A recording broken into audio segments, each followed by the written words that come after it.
जय हिंद। अमृत study classes में आपका स्वागत है। आज हम लोग महाजनपद और मगध का उत्कर्ष से ये लुसेंट का जितना भी ऑब्जेक्टिव है इसे लिया गया है। तो इसमें सारे क्वेश्चन इंपॉर्टेंट है, तो इसे आप लोग पूरा कंप्लीट देखिएगा और वीडियो अच्छा लगे तो लाइक कीजिएगा और चैनल पर नए हैं तो चैनल को सब्सक्राइब करके बेल आइकन को ऑन कर लीजिएगा, ताकि जब भी कोई वीडियो डाला जाए तो उसका नोटिफिकेशन सबसे पहले आपको मिले। देखिए, हर एग्जाम में महाजनपद से एक क्वेश्चन रहता है और मगध के उत्कर्ष से 1 से 2 क्वेश्चन रहता है। तो इस वीडियो को आप लोग पूरा देखिएगा और इसमें 45 प्रश्न हैं, तो इसे आप लोग पूरा याद कर लीजिएगा, क्योंकि क्वेश्चन कोई भी एग्जाम में पूछेगा तो यहीं से आपको देखने को मिलेगा। चलिए हम लोग क्वेश्चन स्टार्ट करते हैं। महाजनपद और मगध का उत्कर्ष से ऑब्जेक्टिव क्वेश्चन देखेंगे हम लोग। यहाँ पर कह रहा है सूची 1 को सूची 2 से सुमेलित कीजिए। एक तरफ महाजनपद है और दूसरे तरफ राजधानी है। देखिए 16 महाजनपद है और महाजनपद का उल्लेख हमें बौद्ध ग्रंथ अंगुत्तर निकाय से मिलता है, तो इस बात को भी आप लोग याद रखिएगा। और 16 महाजनपद में आप याद रख लीजिए, अंग है, मगध है, काशी है, वत्स है, बजी है, कौशल है, अवंती है, मल्ल है, पंचाल है, चेंदी है, कुरु है, मत्स्य है, कुंभज है, सूरसेन है, अस्मक है और गंधार है। ये महाजनपद है और इसकी राजधानी जो है उसे भी हम लोग देख लेंगे। अंग का राजधानी चंपा है, मगध का राजधानी राजगृह है और काशी का राजधानी वाराणसी है, वत्स का राजधानी कौशाम्बी है और बजी का राजधानी विदेह जो कि वैशाली का क्षेत्र है, विदेह, मिथिला, ये सभी क्षेत्र जो है बजी का है। कौशल का है श्रावस्ती, अवंती का है उज्जैन और मल का है कुशावती और पंचाल का है अहिच्छत्र काम्पिल्य और चेंदी का है शक्तिमती, कुरु का है इंद्रप्रस्थ, मत्स्य का है विराटनगर, कोम्बज का है हट्टक और सूरसेन मथुरा है और अस्मक पोटली है, पोतन और गंधार जो है ये तक्षशिला है। तो देखिए भारत से अभी बाहर का जो है वो है गंधार है, ये रावलपिंडी एवं पेशावर यानी पाकिस्तान के क्षेत्र में पड़ता है, तो इसे आप लोग याद रख लीजिएगा। और अस्मक एक ऐसा महाजनपद है जो दक्षिण भारत का एकमात्र जनपद था, तो इसे भी आप लोग याद रखिएगा। ये क्वेश्चन एग्जाम में पूछता है। और ये किस नदी के तट पर है, तो ये गोदावरी नदी के तट पर है। तो चलिए हम लोग अब इसका मिलान करेंगे और इसका सही आंसर देखेंगे हम लोग। गंधार जो है ये तक्षशिला का हो जाएगा और सूरसेन जो है ये मथुरा हो जाएगा। वत्स जो है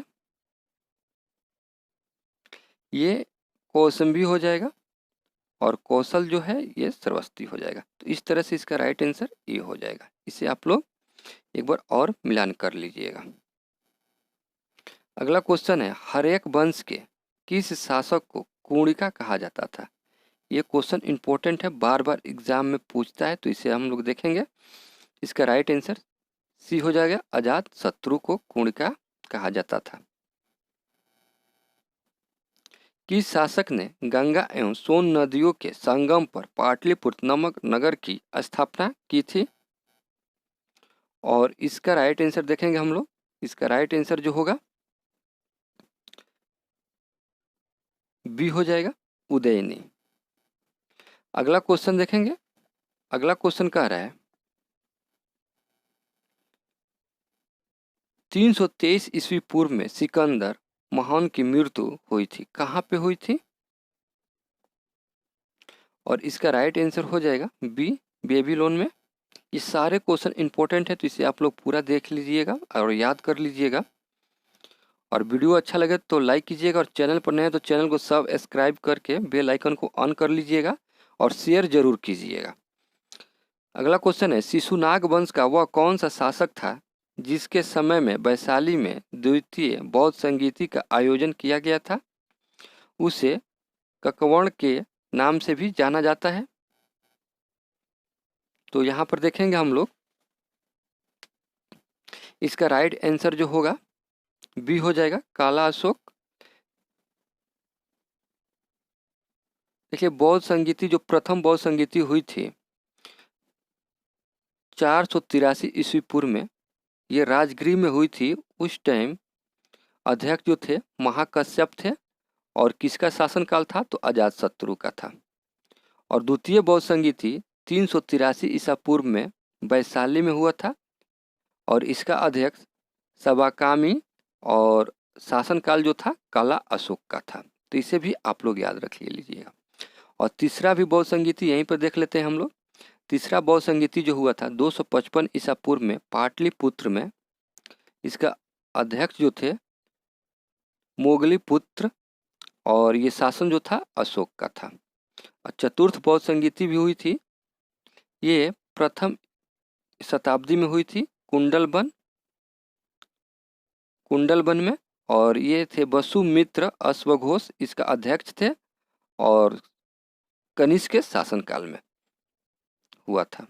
और इसी चौथे बौद्ध संगीति में ही बौद्ध धर्म दो भागों में बंट गया था, एक हीनयान और दूसरा महायान। तो इसे भी आप लोग याद रखिएगा।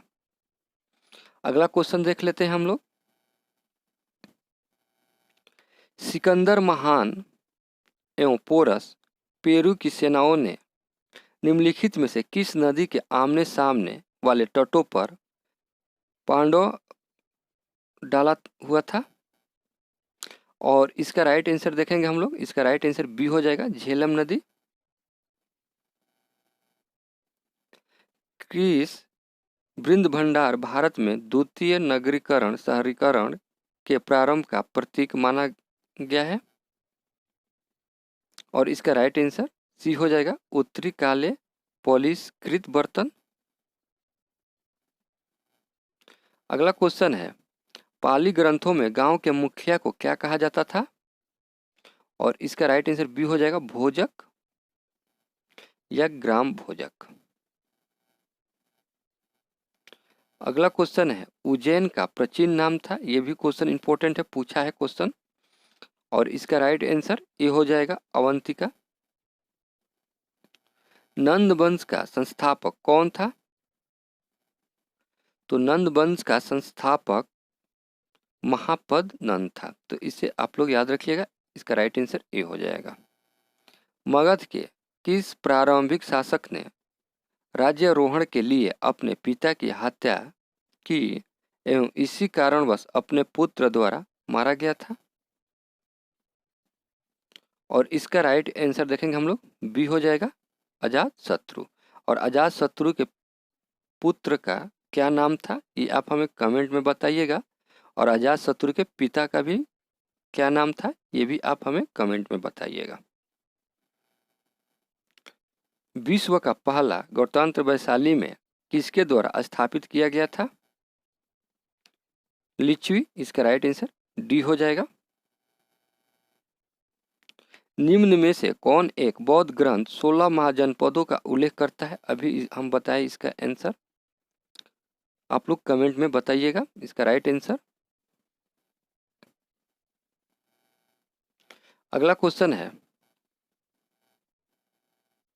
निम्नलिखित में से कौन एक मगध साम्राज्य की राजधानी नहीं रहा है?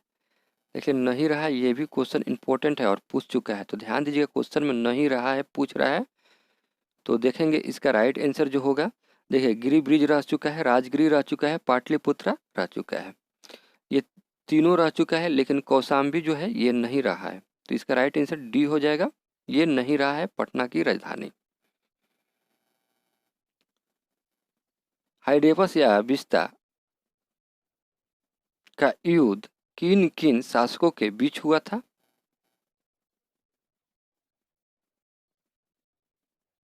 सिकंदर एवं पोरस के मध्य। किस नदी पर? तो झेलम नदी के पास। अगला क्वेश्चन देख लेंगे, सिकंदर ने भारत पर कब आक्रमण किया था? 326 ईसा पूर्व में। इसका राइट आंसर ए हो जाएगा। सूची 1 को सूची 2 से सुमेलित करना है। एक तरफ शासक है और दूसरे तरफ वंश है, तो देखेंगे हम लोग इसका राइट आंसर क्या हो जाएगा। बिंबिसार किस वंश का था? तो ये हर्यक वंश का। ठीक है। काला अशोक किस वंश का था? तो इसका राइट आंसर शिशुनाग वंश हो जाएगा। महापद नंद किस वंश का था? तो ये नंद वंश का। और बिंदुसार मौर्य वंश का। तो इस तरह से इसका राइट आंसर बी हो जाएगा।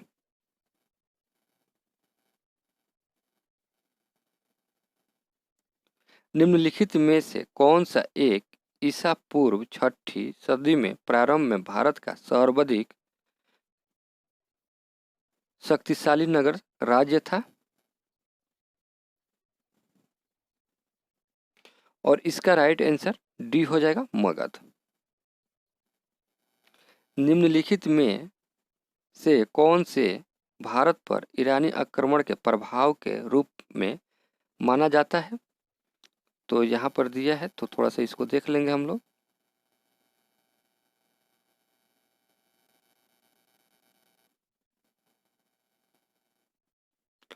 और इसका राइट आंसर देखेंगे हम लोग क्या होगा।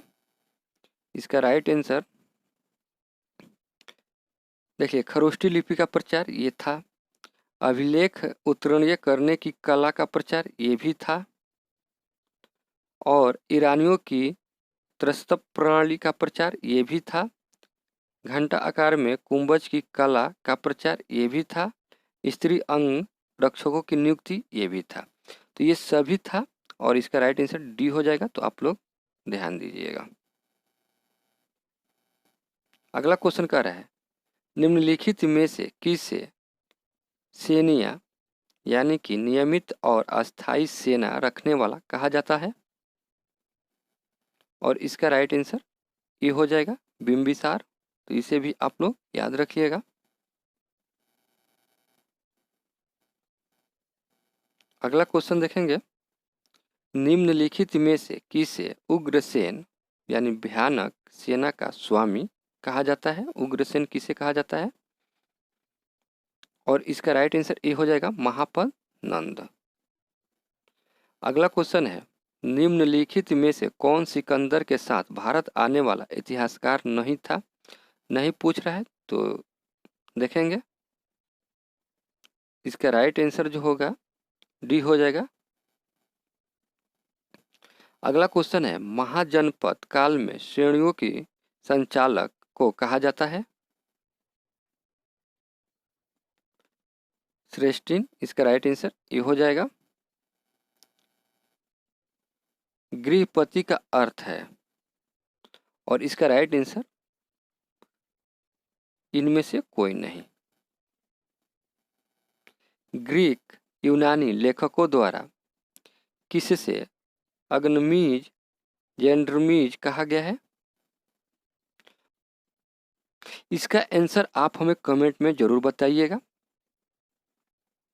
अगला क्वेश्चन देखेंगे हम लोग, प्राचीन भारत में पहला विदेशी आक्रमण किनके द्वारा किया गया है?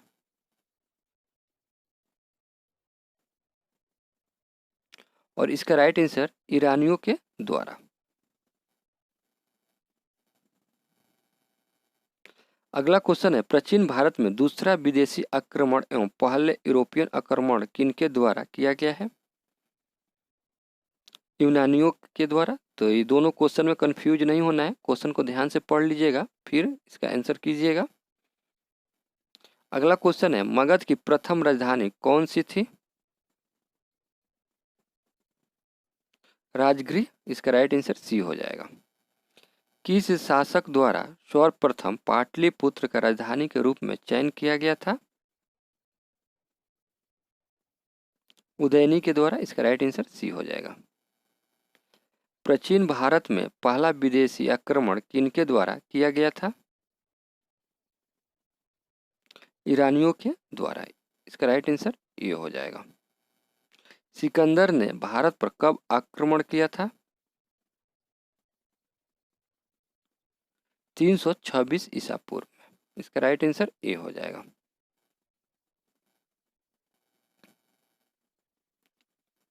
सूची 1 को सूची 2 से मिलाना है। तो इसका राइट आंसर आप हमें कमेंट में बताइएगा।